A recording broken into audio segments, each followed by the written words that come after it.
When passion meets fear, we as filmmakers create nightmares, drawing you into the dark and learning together that we are not so different.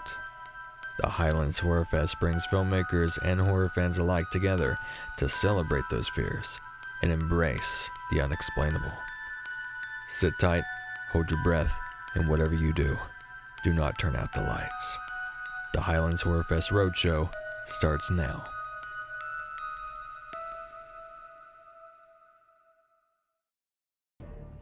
Hi there, I'm Justin Simerly, and once again we are here with the Highlands Horrorfest Roadshow. This week, we're at East Tennessee State University's TV studio, where we're going to talk to Bobby Funk about stage combat and other acting practices to benefit both actors and directors.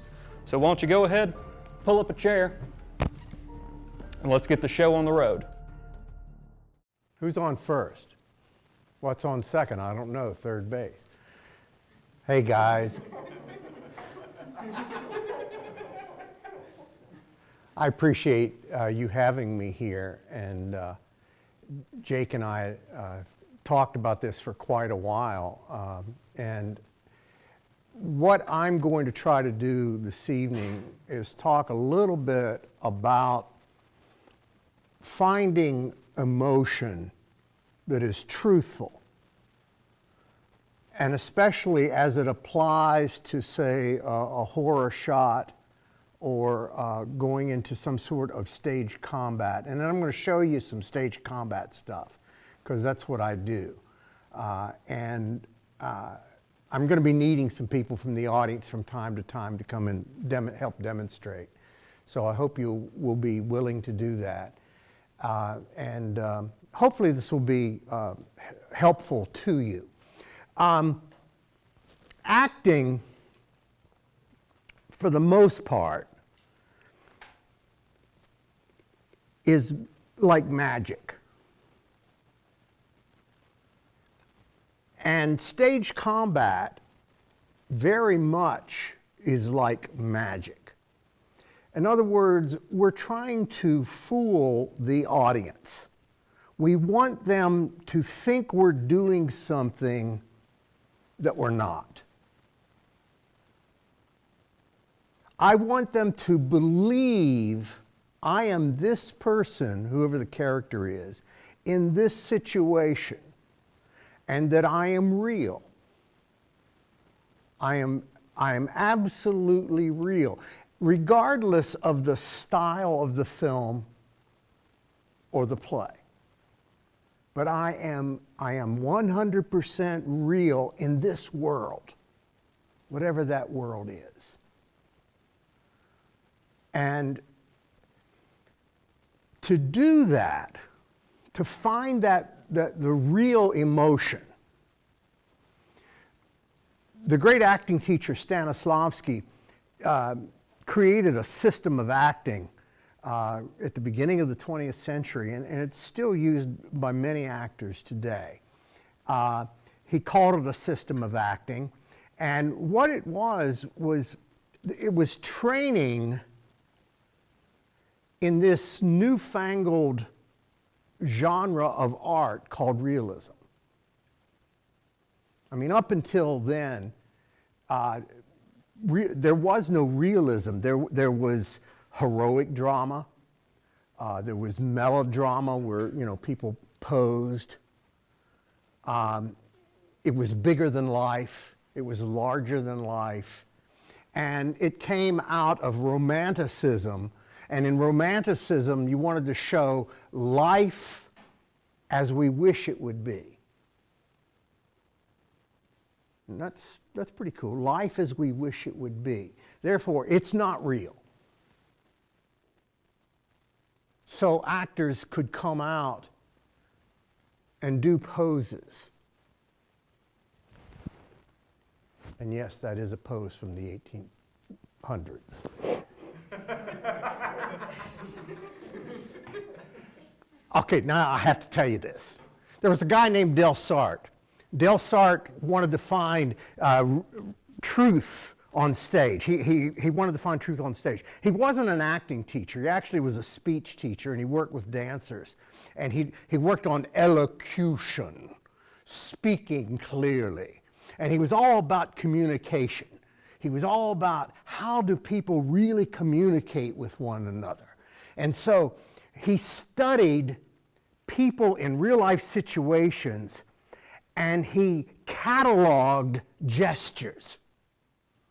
So he would watch somebody as they got frightened, or he watched somebody as they were feeling love, and then he drew little pictures of what they did with their body, and he was especially interested in their gestures. And this is going to work into what we're talking about, okay? So he cataloged these gestures, and he came up with hundreds of gestures. And then all of a sudden, that transferred into actor training, which was kind of cool. You would go to an acting school and you would learn elocution, you would learn to speak clearly, and then you would learn your gestures. And so, gestures were, something jumps out and it scares you. So there's fear. Make sure we get this on camera. There's fear. Fear. Okay, you guys have to do it too. Fear. Yeah, that's it. But you got to commit to it now. You got to commit to it. Fear. Now, terror is worse than fear. Terror is so bad, you can't look at it.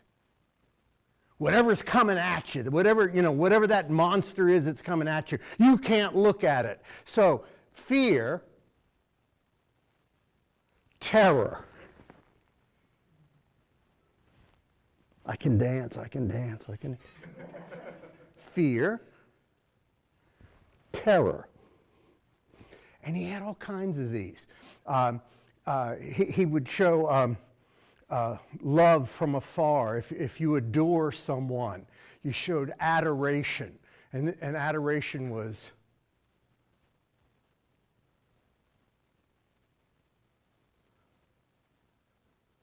I'm going to adore you. Show me some love. Oh, so sweet. I feel loved. Oh, that's so great. Yeah, adoration. So, and he had funny ones too. There's the one that I think is the funniest is if somebody disgusts you so bad. It's like you're watching, some political stuff on TV, and someone disgusts you so bad, you do phlegm. It's like you just want to, and phlegm. This is phlegm. Okay. How does this tie into what we're talking about? You ever watch silent films? Does it look hokey?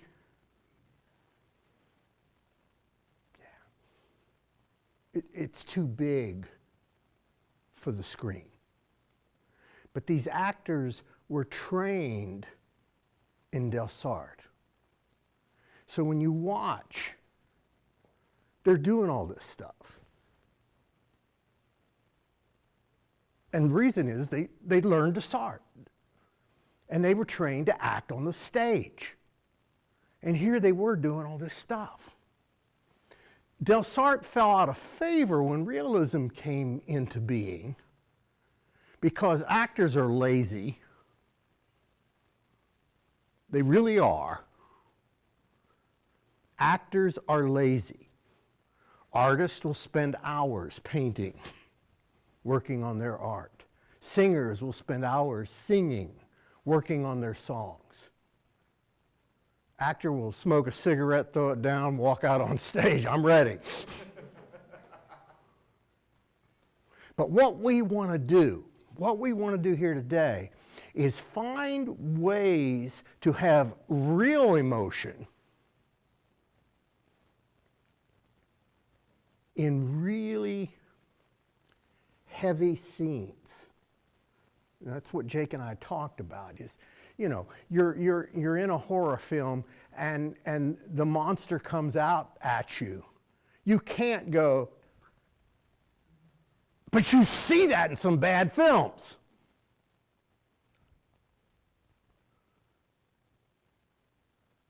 right? That's not going to cut it. Not if you want the audience to believe. And you want the audience to believe what they're seeing is real. In theater, we call it communion. Communion is the sharing. So if two actors are on stage and they're talking to one another and they believe what they're saying and they listen to that's a big thing. They listen to each other, not pretend to listen. But if they listen to one another, the audience gets pulled into the scene. And they feel like they're part of the conversation that's going on. You ever been to a film where people start talking back to the screen? Stop! Oh. That's because they're into it. They're there. They believe what they're watching. And they're pulled in. That's the communion. We want that to happen. I want that to happen. I don't care what kind of film I'm working on. I want that to happen. As an actor, I want that to happen. The communion, the sharing. Okay. Now, there are a lot of ways that Stanislavski taught us to find real emotion on stage. Again, his system of acting. He came up with lots of ways for an actor to try to find that truth on stage, that truth in front of the camera. One of his ways is called substitution. And in substitution, you take something from your life and you apply it to what the character is going through. So you're doing a scene and your mother has passed away, and maybe you've never experienced the death of anyone. And you're having a hard time because, right, in film, when they say cry, go. And you can't fake it. You can't squeeze those tears out, because that's going to look phony.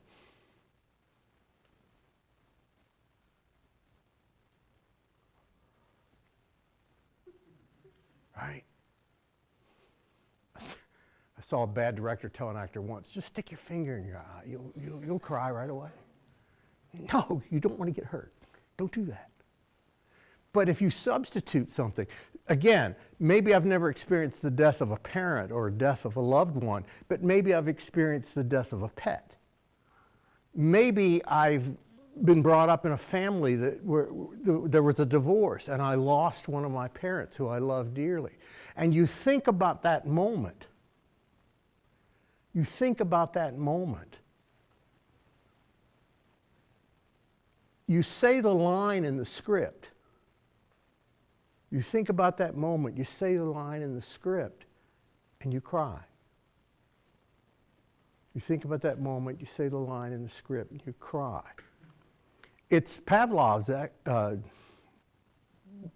you guys know Pavlov, got the dogs, rang the bell, gave them food, blah, blah, blah. Rang the bell, gave them food, blah, blah, blah. And finally he just rang the bell and they, blah, blah, blah. Conditioned response. Well, it works for dogs. It will work for an actor. It really does. That joke usually goes better than that. But it is a way. Now, the problem with that, with film acting, the problem with that is I've got to make it happen quick. I've got to make it happen. And you don't get rehearsal. See, on stage, we get rehearsal. In film, you're lucky if you have a one, and that's just to get the blocking down, right? You're just expected to do it.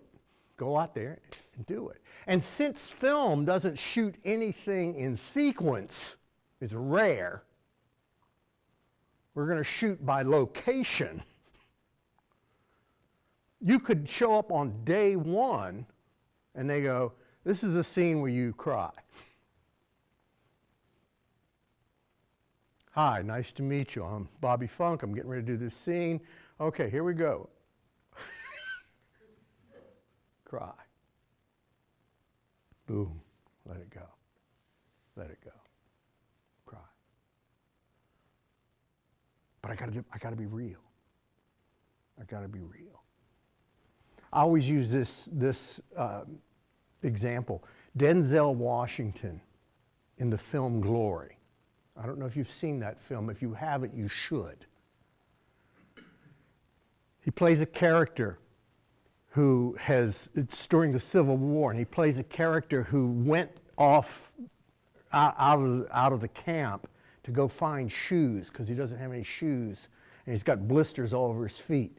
And he goes to try to find shoes, and they catch him when he's coming back, and they say he's deserted.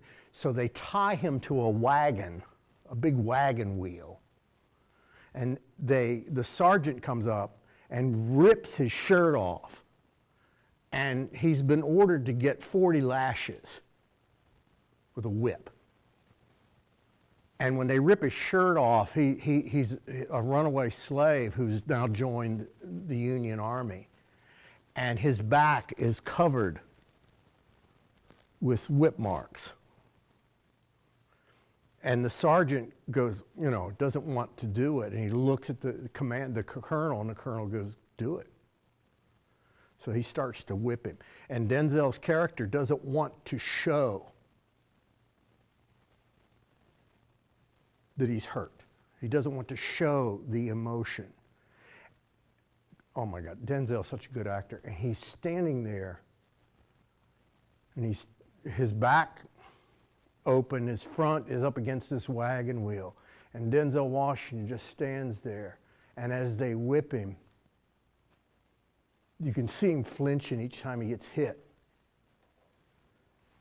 And then one tear wells up in one eye and runs down his face. Oh my God. It's brilliant. He got an Oscar for that role. If you haven't seen it, see it. It's a really good film. Okay. So we got to find emotion quickly. Stanislavski came up with another idea, and for film, I think it works really well, especially if I'm going to do physical stuff. If we're going to go into physical stuff and I want to find real emotion. And he called this the method of physical actions. And the idea behind the method of physical actions is the right action will trigger the right emotional response. The right action will trigger the right emotional response. So as you're working through your blocking,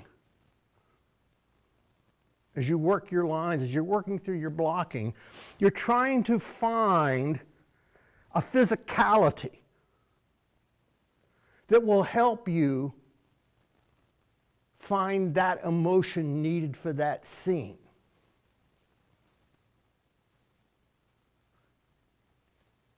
This works.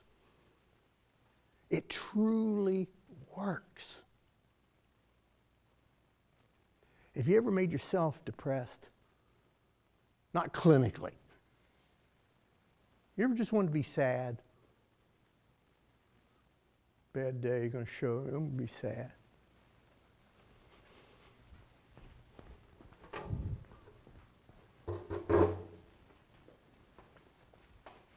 Okay. If I'm going to make myself depressed, I'm not going to sit up straight. Because if I sit up tall and straight, what's going to happen is I'm going to start to feel happy.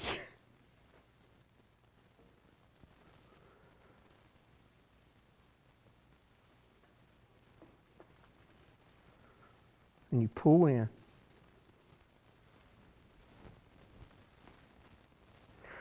And you change your breathing.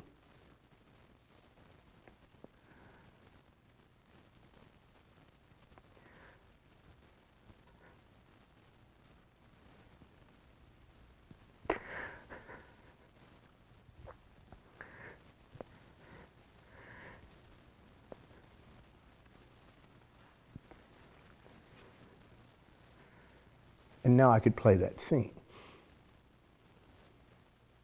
And I can work that blocking into the scene that I'm playing. The right physical action triggers the right emotion. And here's the beauty of it with film. I can be off camera and do this work and be set when they get ready to roll.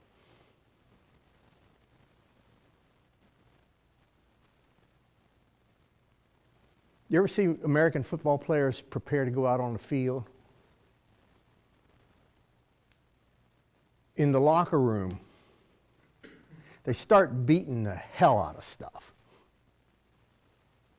If you've never seen it, they start screaming a lot. And they start beating the hell out of each other, hitting their pads, and they start whacking stuff, lockers. And they scream and they hit things, and they scream and they hit things, and they're and you know, you want to feed them raw meat and gunpowder. I mean, they're all just going crazy, and they get on there and they work it up and they work it up and they work it up, and then they open the doors to the locker room and they run out, and God help a cheerleader if they're standing in front, because they're going to get knocked down. See it happen, because they're coming. They're coming out. Why do they do that? They do that because to play American football or to play rugby, which is more violent, you've got to feel anger. Because you're going to go out and knock the hell out of somebody. That's the game. Now, tennis players don't do, I mean, you can't see.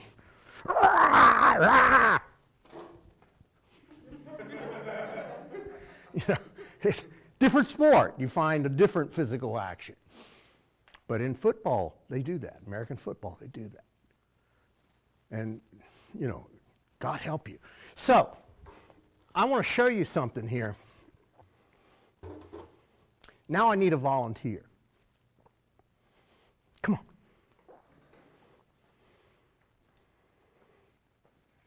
Yay, we have a volunteer.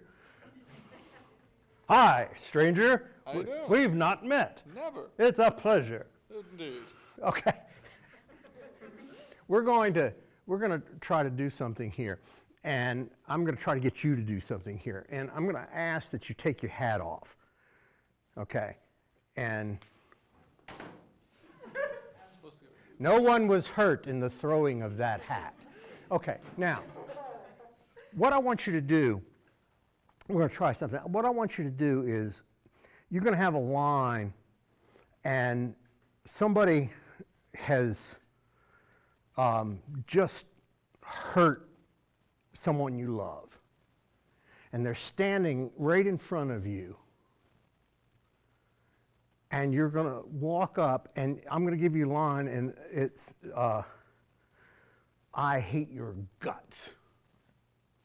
I hate your guts. Okay, and we're going to play it to the camera. So we're going to put the person that you're talking to right there. All right? So, right now, look at the camera. Come in a little tighter on him. Keep coming. There. Okay. And action. I hate your guts. Cut. Okay, not bad. Not bad. Not bad. I want you to just start tighten up your fist. Come on, tighten up your. Just Just get mad. Get mad. Get mad. Just punch your fist. Punch your fist. Punch it again. Punch it again. Punch it again. Punch it again. Punch it again. Punch it again. Look into the camera. I hate your guts! See the difference? You felt the difference too. Yeah. Did you start to feel angry? Yeah. Yeah. Good. Good. I'm going to use you. We're going to take this to the next level.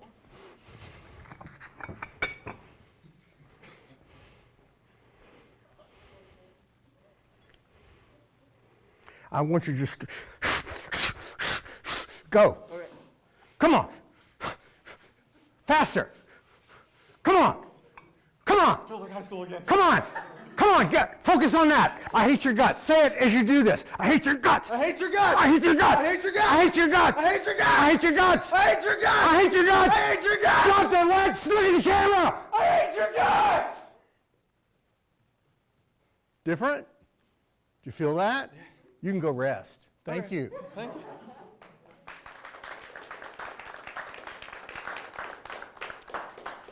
There was an actor in the 70s and early 80s named Brad Davis. Brad Davis got a nomination for Runaway Train. Unfortunately, he got AIDS and died very young. He would have been one of our great actors. A friend of mine named Leon Rippey, Leon and I worked together, and then he went to Hollywood and became a pretty big star out there. You've seen Leon in tons of things. Probably his most famous role is in The Patriot, and he was the guy that blows his brains out when he finds that his family's been killed, and he wasn't there to help them. And he was in a lot of other things. One was a miniseries called Chiefs. And Chiefs followed a small southern town over a number of years, and there was a murder committed, and it's a racially motivated murder that's committed like in the 1940s. And then you follow several chiefs after that, thus the name Chiefs, police chiefs, who keep coming back to this crime. They keep finding information, and eventually a modern chief solves the crime. And they catch, and my friend Leon played the head of the Ku Klux Klan, who was responsible for the murder. But he was talking about working with Brad Davis. Brad Davis plays one of the chiefs in it. And Leon and I were talking, and he said that Brad Davis, in this one scene, was supposed to be kneeling over this guy with his fist up, getting ready to hit him. And he went off camera, and they just said, you know, they were all ready for him. And he started pumping weights, what I just had you do. He just pumped him weights and pumped weights and pumped weights, and finally he just threw him down on the ground, walked over, straddled the guy. Roll it! If you ever see this scene, there is murder in his eyes. And he is pumped because he's been pumping weights, and he was pumped anyway. He was, you know, really physically a strong guy. Oh my gosh. And Leon said, you know, I wish we could have done that back when we were on stage. We can't do that, but actors on film can. You can do that. And what the audience is going to see is not someone going, I hate your guts. It's going to be real. The emotion will be real. And it's a way, as a director of a film, you can work with your actors and get them where you want them to be.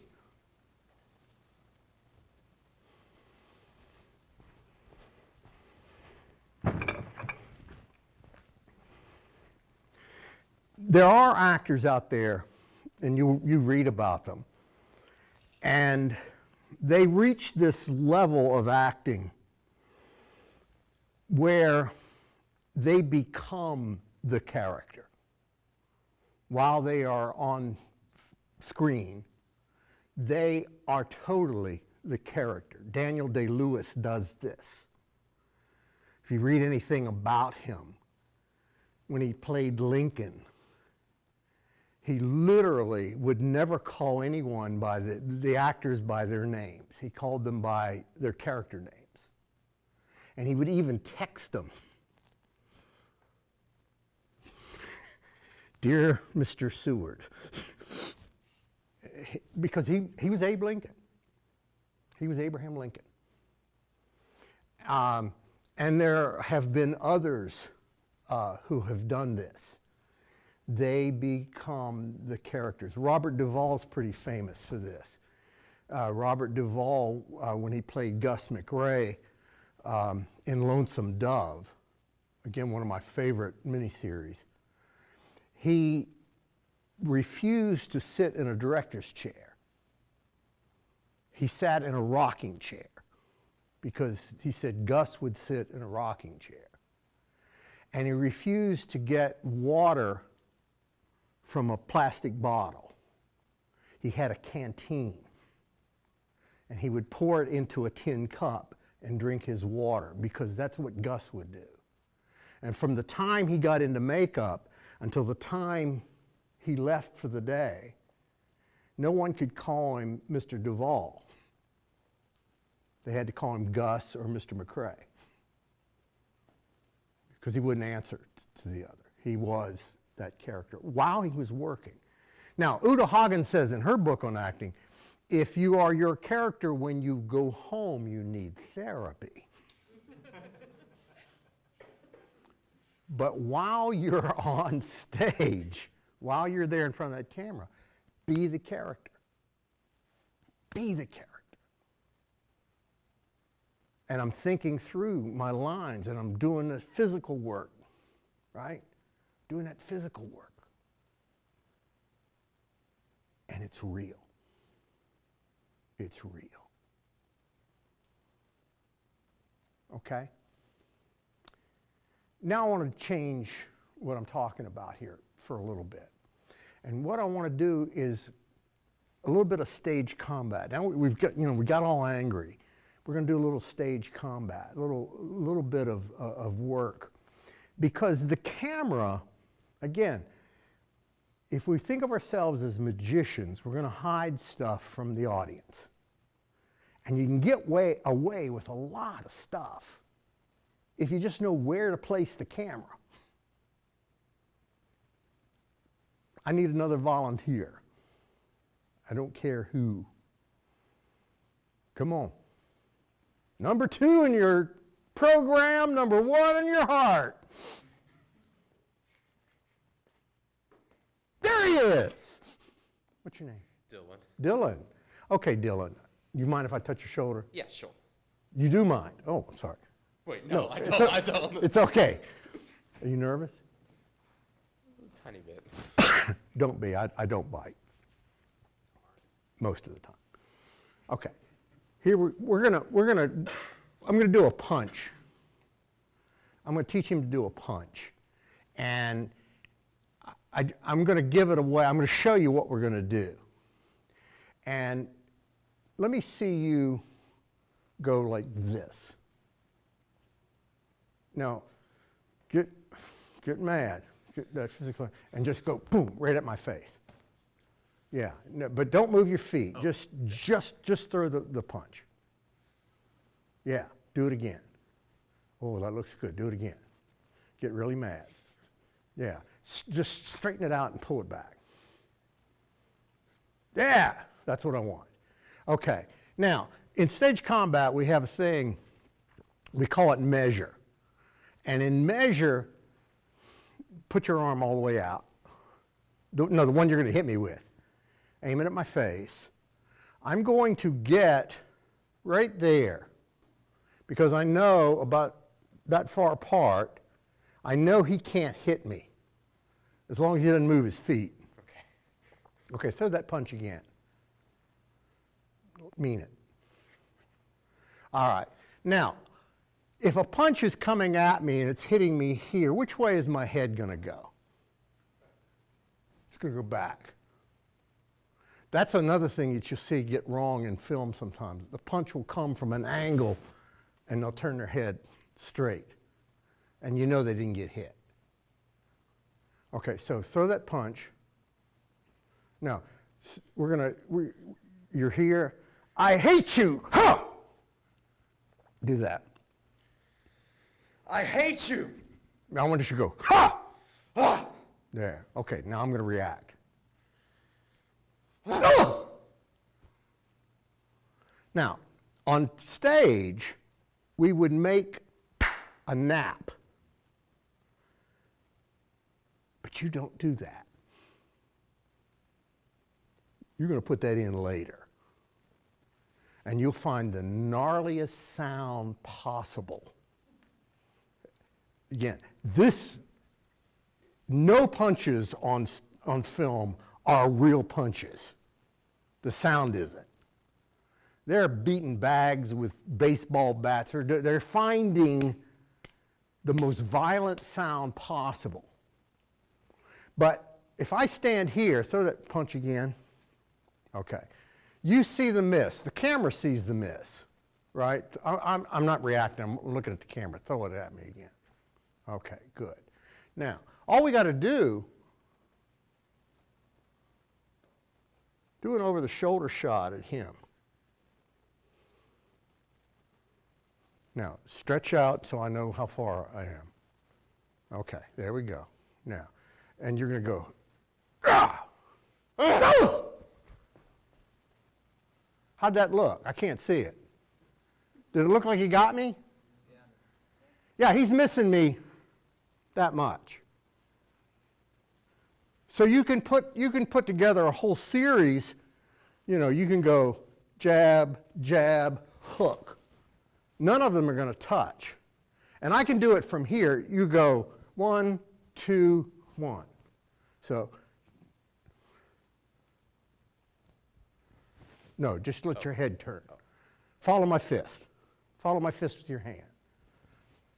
That's it. Follow my fist. Don't move your body. Just follow my fist. Now, 1, watch my fist. 1, 2, 3. And make that last one really big. Okay, here it is from this angle. I'm checking my measure. Okay, ready? Yeah. Did that look okay? See, and we just choreographed that in just a few seconds. And you can do that for anything. You can kick somebody, you can kick them and, knee them in there. The shot's going to be set up. You're going to see the beginning of the move. You're going to see them coming in, and then you see the reaction. And what is most important, and most people forget this, what is most important is the reaction. The reaction shot sells it. Not the throwing of the punch, it's the person flying away. You did great. You can sit down. Oh man, good stuff. It's again, the reaction shot. The reaction.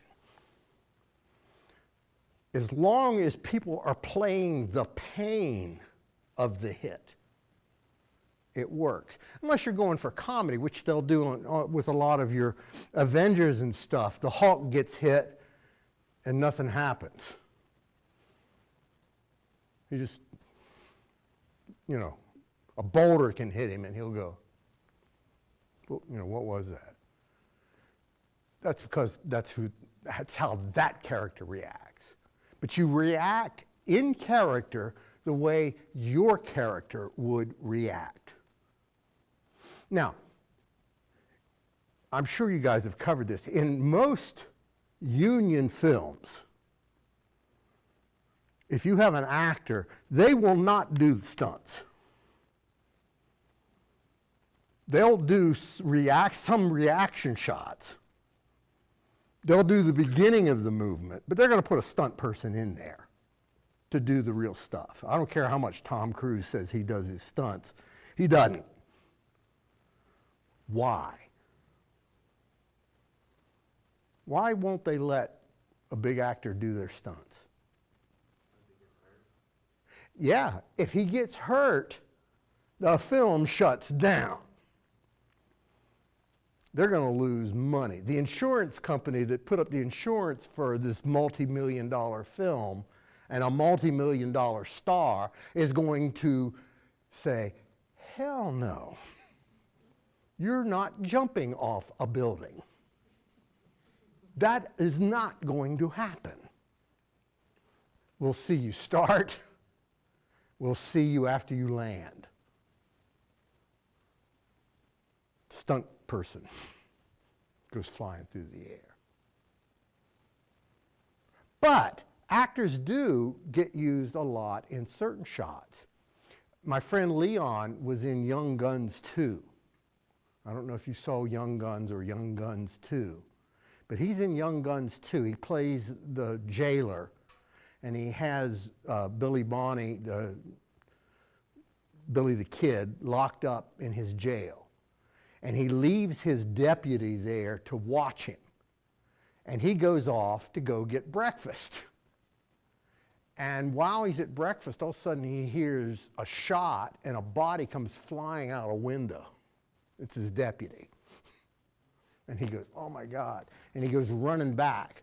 And when he gets there, he's already set up. They set up the thing. He has a shotgun, a double-barreled shotgun that he fills with dimes.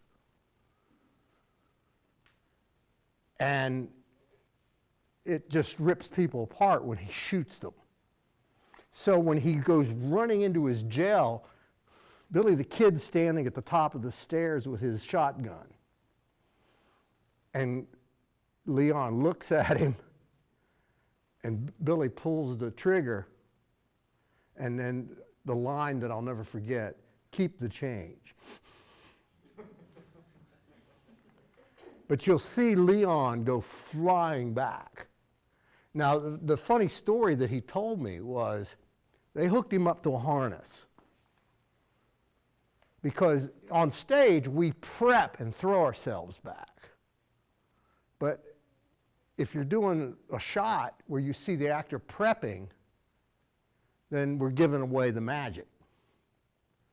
So what they'll often do in a film, I imagine you guys already know this, but they'll hook a harness to you, and they'll get 3 or 4 of the biggest grips possible to stand there to hold a rope.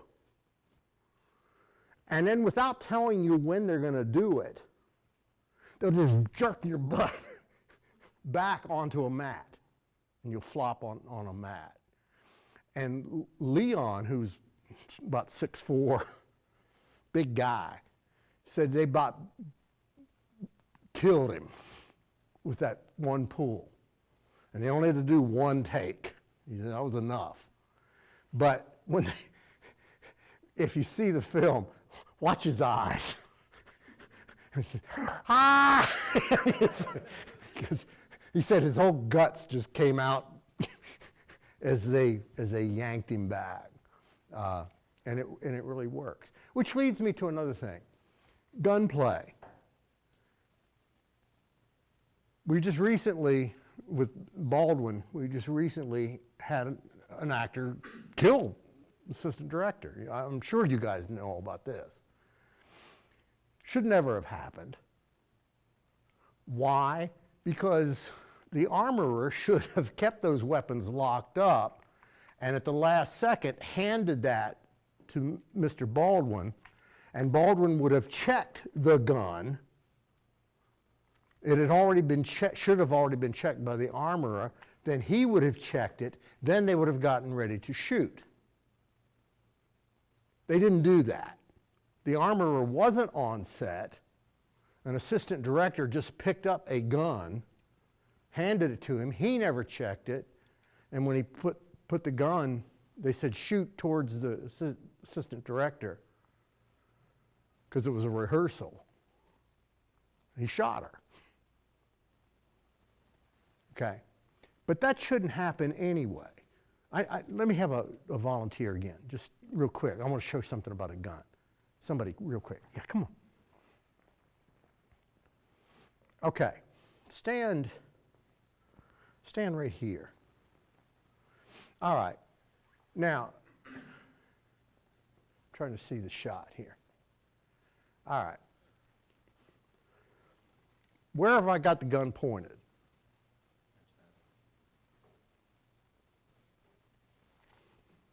Where have I got the gun pointed?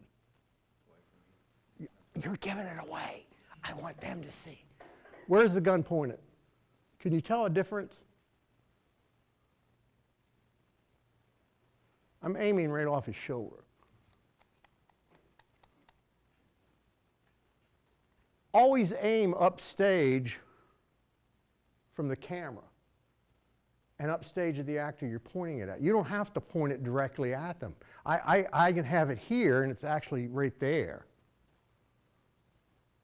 But it looks like I've got him covered. Now, if I come downstage, you'll see it, but if I go upstage, you won't. You won't see where it's aimed.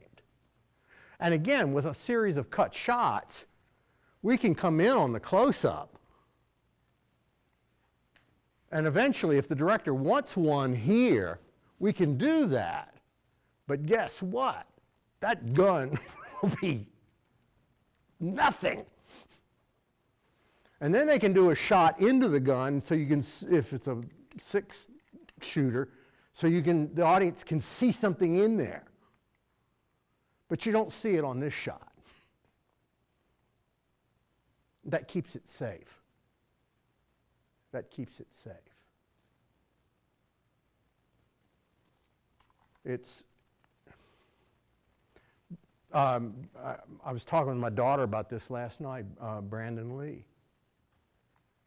Brandon Lee was futzing around with a gun, prop gun. Put it to his own head and fired. Blank will kill you. That was so needless. So if you ever deal with weapons, you have somebody in charge of those weapons. They don't leave that person's sight. And when the gun is loaded, it's loaded in front of the actor who's going to use it. And then it's handed to them so they can check. Then we're ready to start the scene, but not until. And I won't have a loaded gun until I need it. And then we'll have it loaded.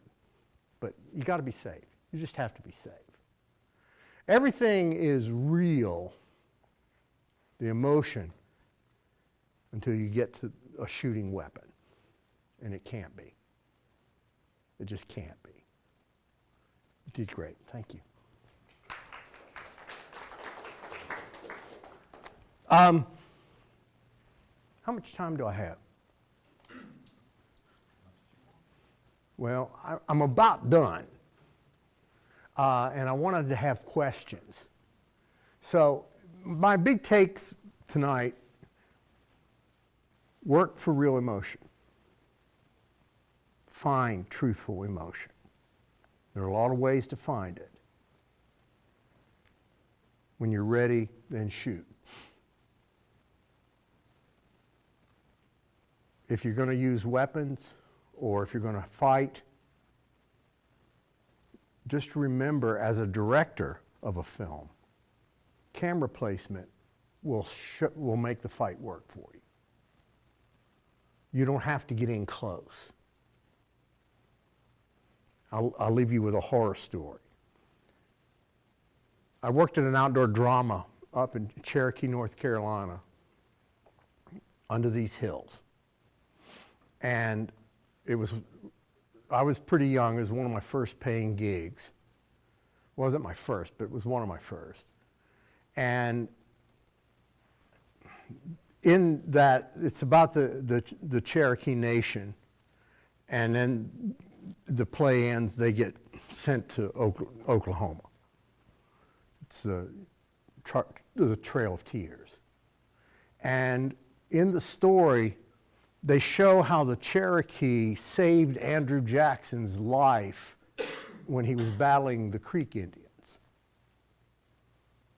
And the scene that we had blocked is this Creek warrior came up behind Andrew Jackson, put his tomahawk around him like he was going to choke him, and then Jackson threw him down. So he did an off-the-shoulder fall. Jackson pulled out his sword, and then he stabbed the guy on the ground. Now, he was supposed to stab him, the audience was over there, he was supposed to stab him about that far upstage of him and actually go into the dirt. And the actor had his arm out, so when he got stabbed, he rolled into the sword, which it's already in the dirt at that point. So boom, he rolls into it, then he pulls it out, he comes out this way, as if the blade had ripped him open. Looked really good. One night near the end of our run, the guy playing Andrew Jackson was not in a good frame of mind. He was pretty stoned. And he was trying to be cool out on stage. And he wanted to see how close he could get to the guy. He wanted to scare him. He lunged. It caught the guy right here, went through his side, and ripped him open. I came up behind Andrew Jackson, it was my blocking, to hit him in the head. And then my character gets in a fight with the chief of the Cherokee. But when I swung, he was just standing there like this, and he didn't react. And then I looked down, and here's this guy bleeding to death on stage. And we just rushed and got him off stage. And they got him in an ambulance, and he was okay. He lived. He was in the hospital for a couple weeks. That guy's never worked again. The guy that played Andrew Jackson, once they found out what had happened. Point being is, be safe. Practice what you're going to do. You've got to practice your fights, so everybody knows what they're going to do. And then shoot it. And watch your camera angles, because you can make big misses look like you're right on top of one another. Now, I don't know if you guys have ever seen Daredevil, the TV show, but they have probably, I think, one of the best fights ever filmed. And it's a one-shot. Camera just follows Daredevil down a hallway as he's fighting these Russian mobsters. How many of you have seen it? Okay, a few have not. Okay, good, that's great. I'd hate everybody had seen it. But even if you've seen it, I'm going to try to point out some stuff as we go along in it. Okay, the physicality of this guy. He's blind. He's listening. And look at this. He's ready for a battle, we can tell. You just watch him, you know. Look how they're using shadow in this shot, too.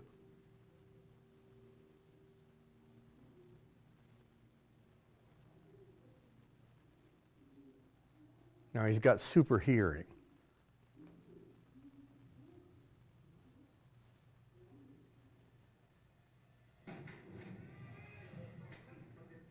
Okay, we saw two punches. He was nowhere close to them. They're using sound to pull us in. Guy throws himself through a door. What's going on? Okay, there's that front punch. He's using his stick. throws that guy down. Grabs the guy, they struggle over the gun. He just did this, the guy reacted. He wasn't close to his face. Now they start the next beat.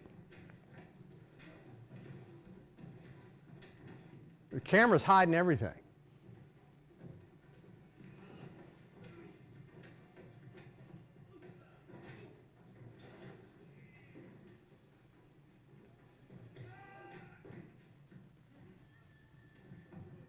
They switch it.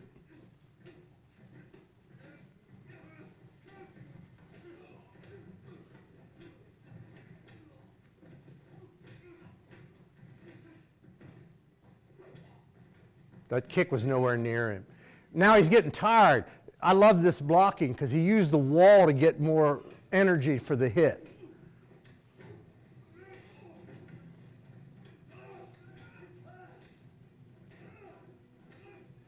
I hate movies where people fight and you never see him get tired. He gets worn out. So we'll hear some crashing. That's a great move. If you get hit in the crotch or down near the crotch, you don't have to come close at all because the audience is going to blink because they know what it feels like.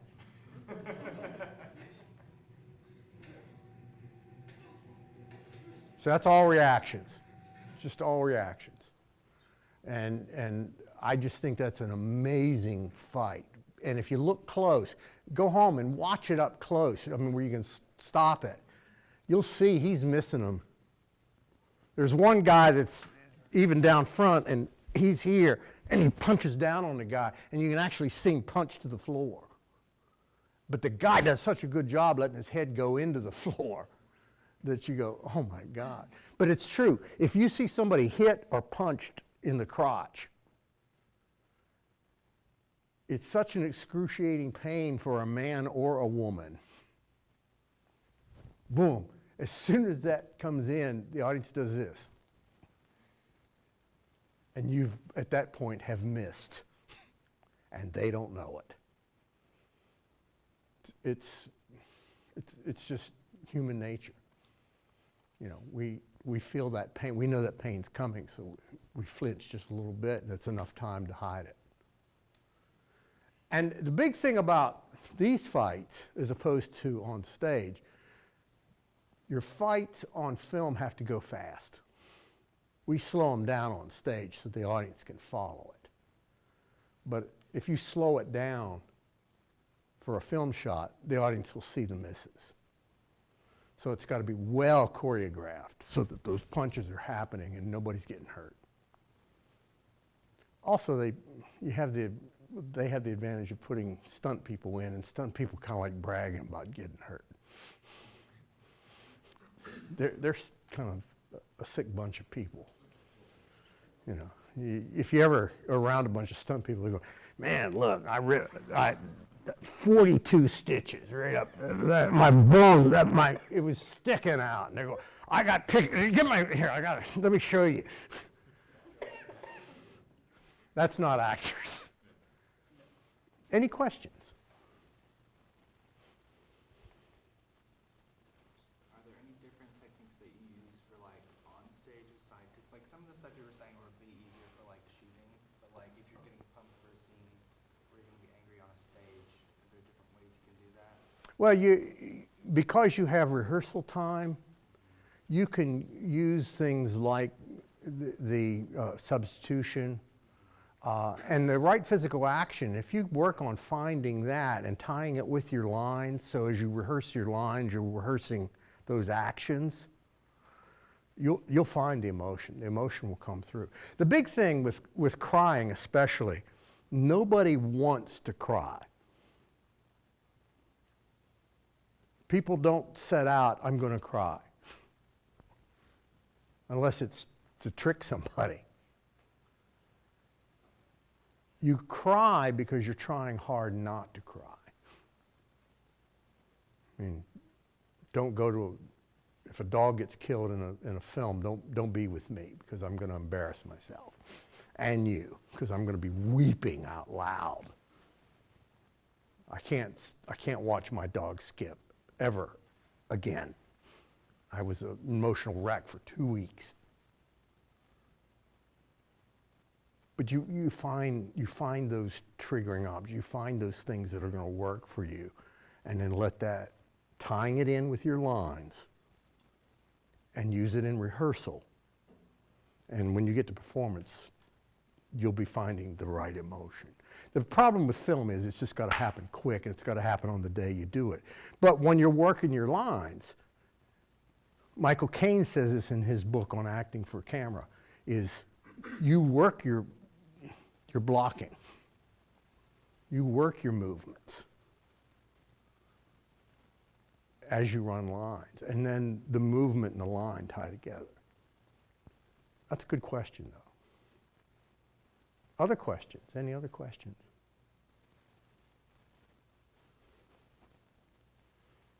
This may sound crazy. There is nothing crazy. Well, I've heard the term menthol crystals, talking about making people cry.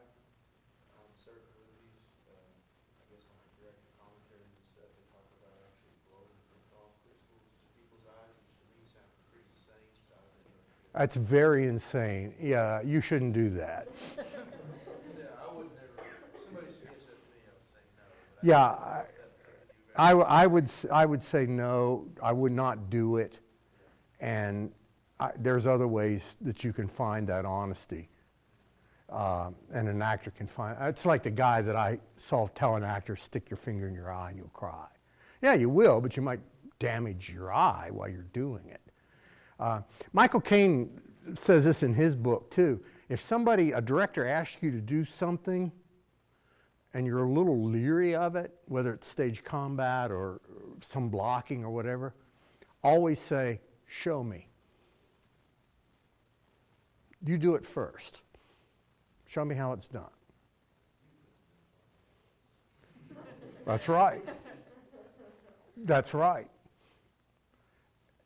And Michael Caine had a damn good career, right? Show me. Demonstrate it for me. You do it first. Let me watch it, and then I'll make a decision how I'm going to do it. But no, yeah, I mean, there have been people in the past that rub onions, they'd get onions on their fingers, and they'd rub their eyes with onions and just do all kinds of, and they work so hard that if they would just be the character, they would have solved that a long time before they finally get to the shot. You know, just play what the character is going through. But yeah, I mean, there are cheats. People have done cheats forever. There's that weird girl back on June 6th that was on TV that they actually caught her rubbing an onion on her eye. Oh, I was it's a revolution, man. And she was weeping, and they looked real close in the camera, and she had a towel with an onion in it, and she was wiping her eyes. Oh, it's horrible what's going on. The police came after us, man. She had a friggin' onion in her. Yeah, you don't need to do that. Anything else? So, is there any like physical ways, like to kind of evoke a sad emotion? Because when you demonstrated, like the pumping iron. Like, Yeah, you see, you bring everything in. Bring everything in. And change your breathing. And you can think about a sad moment in your life. You can think about things that make you sad. But just that physical action of bringing things in, you'll start to feel. And it's like this. If I don't cry, I'll be so close the audience won't know. I mean, that'll happen. But if you got several takes, you'll get eventually the take with the tears. And if you want to be happy, you jump up and down. I mean, I worked at Busch Gardens in Tampa, Florida, the dark continent. And I was working for a theater company that went broke. And they owed me 2 months' pay. And I had no money, and I had to pay rent. And I got a job at Busch Gardens as a sound and lighting tech. And then they found out I could act, so for a while I was the voice of Busch Gardens. I did all their tapes for their shows. But when I was working backstage at the Stanleyville Amphitheater, there was always somebody that would pull the curtain for the acts to enter, and then they would shut, and then you would pull it for them to come out. And one day that was my job, and they had this couple called the Willems, and it was a husband and wife from Czechoslovakia. And the Willems were billed as the world's fastest jugglers. And they would come out, and they had the pins, and they would juggle with the pins. And the high point of their act was she would get on his head. She would stand on his head, and they would pass. I thought that was pretty impressive. I mean, boom. But the funny thing about these two is they had been married forever, and they hated each other. And they would get into fight. I mean, almost fisticuff fights, arguments. And they'd be screaming at each other. And it was always, when they got mad, they quit speaking English, and they'd start speaking Czechoslovakian. And which I can't speak, but it would be like, and they would be just going at it. I mean, just going at it. And I'm back there this one time, and I'm just as far back against the curtain as I can, and they're just fighting each other. And all of a sudden they heard, and now from Czechoslovakia, and both of them went. And they went like this, and they went, happy, happy, happy, happy, happy, happy, happy. And they opened the curtain, and they go, hey, and they went running out. And for the next 20 minutes, it was, hi, hey, ha, ha, he, ooh, hoo, hoo, ha, ha, oh, we love you, mwah, mwah, bye-bye, bye-bye, curtain shut. They just picked it up where they left. But it's physical action. I mean, you can find all kinds of emotions. What do you do in real life? You know. Anything else? I got one for you. So a lot of times, can you speak a little bit about motivation in terms of, when you talk about two actors and they're in a scene, it's very emotionally invested, especially tension. You know, it's somebody going to kill somebody, hit somebody, whatever, with a weapon. It's a lot easier for two actors to kind of go off each other and have that sort of communion moment. But when we have to, you know, in filmmaking, of course, we have to do the two-camera stuff. Yeah. So we pull an actor out of the way, and now you're acting to the camera. Yeah. Kind of some strategies about where to kind of pull that from as an actor. Okay, now I'm just staring at, or even if it's like, you know, there's a monster, and so it's going to be added in CG, and so there's a tennis ball on a stick. And so now you've got to pull that same emotion to this inanimate thing. Yeah. Again, I have to, in theater, we refer to it as the fourth wall. In other words, there is an imaginary wall between me and the audience. So I ignore them even though I know they're there. And I focus on my partner, and I play to my partner. And as I play off that partner, I try to get this emotional memory of what we just did. And I try to keep that going now as I turn and play it to the camera. In fact, Michael Caine says in his book that he would always stand next to the camera, as close to the lens as possible, so the person had somebody to play to. And it would help. I know in some films they'll put an AD there who you can talk to. But you have to go back to when you did it with the partner, and really, you know, and I got that blocking, and I'm playing it, and now I'm turning it here, and I'm doing the same thing. Here, what I think a lot of actors do that's wrong is they totally come out of character, and they futz around, And then they go, okay, we're ready for this next shot. Where was it? What? Where, if you look at the pros, like Duvall, he's off stage playing his moment. Continues to play that moment, that scene, continues to go over it. So when they call him back in, he just walks back in, he's ready, he's still there. And if you can set up that kind of environment to work in, it's going to help make the film stronger. It'll make those actors stronger. Because, like I said, in the beginning, actors are lazy.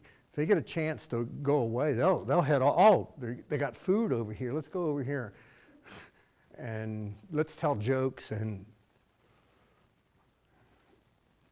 now I'm totally out of character, which I want to stay there. I want to stay in that moment. I want to stay there ready to do whatever it is I need to do in that scene. And it makes the day go quicker because you get less shots. They get the shot.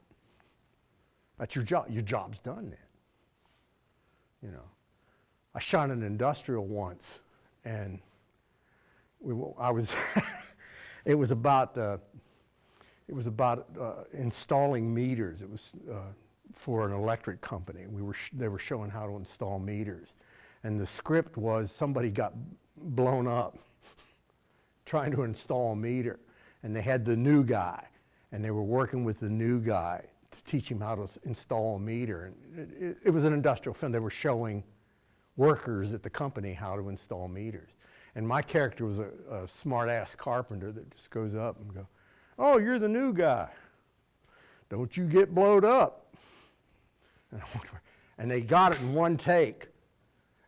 And I was done. They said, "You're free. You can go." And I was like, yes, got my $400. I'm going to head on home. And the producer was there and went, "Where's he going?" And they went, "We got him." She said, "He's getting paid for a half a day." They made me stay there wearing this damn hat and just sitting there while they shot other scenes that I was not in. But they got the shot. Well, that's a good feeling. I mean, get out there and do it right the first time and don't futz around. Did I answer that?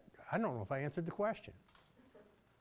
Okay. Yeah, well, I think it kind of gave me an idea in the sense that when you're talking about having something to focus, like having a PA or something there, I think that's probably a good strategy in terms of giving somebody something to work with. Mm-hmm. Somebody at least if you've got, if you're setting up for a 2-camera shot, it's a, shock, fear, whatever kind of moment, being able just to kind of pull the camera aside, having somebody, okay, now I want you to, let's run this scene just a couple of times.